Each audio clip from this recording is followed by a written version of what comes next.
స్టార్టింగ్లోనే ఒక breaking news అందుతోంది. అమెరికా నుంచి బ్రేకింగ్ న్యూస్ మనకు వస్తుంది. దానికి సంబంధించిన అప్డేట్స్ని తెలుసుకుందాం.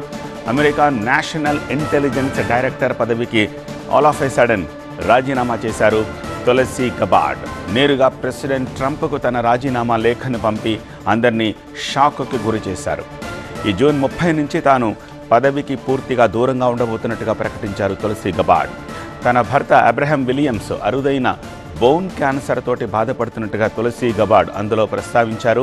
ఈ కష్టకాలంలో భర్తకు తోడుగా ఉండేందుకే తాను పబ్లిక్ సర్వీస్ నుంచి తప్పుకుంటున్నట్టుగా లేఖలో చెప్పారు. దాదాపు 1.5 ఏళ్ల పాటు అమెరికా ఇంటెలిజెన్స్ విభాగాలను కోఆర్డినేట్ చేస్తూ కీలక పాత్ర పోషించారు తులసి గబార్డ్.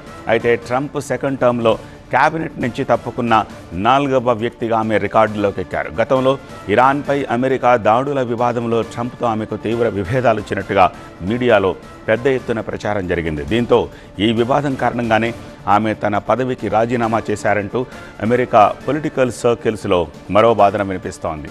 తులసి గబార్డ్ ప్లేస్లో యాక్టింగ్ డైరెక్టర్గా ఆరోన్ లూకాస్కు వెంటనే బాధ్యతలు అప్పగించింది ట్రంప్ సర్కార్. అమెరికా నేషనల్ ఇంటెలిజెన్స్ డైరెక్టర్గా తులసి తన విధులను గొప్పగా నిర్వర్తించారని అమెరికా అధ్యక్షుడు డొనాల్డ్ ట్రంప్ కితాబిచ్చారు. ఆమె సేవలను ఖచ్చితంగా మిస్ అవుతామన్నారు. తులసి ఎగ్జిట్తో అమెరికా ఇంటెలిజెన్స్ వర్గాల్లో ఇది హాట్ టాపిక్గా మారింది. ఇక ఆరోన్ లూకాస్ ఎంట్రీతో ఇంటెలిజెన్స్ విభాగంలో ఎలాంటి మార్పులు రాబోతున్నాయన్నదే ఇప్పుడు అందరిలో ఆసక్తి రేపుతోంది. మరోవైపు రాబోయే రోజుల్లో ట్రంప్ టీం నుంచి ఇంకెవరైనా బయటకు వస్తారా అనే చర్చ జరుగుతోంది.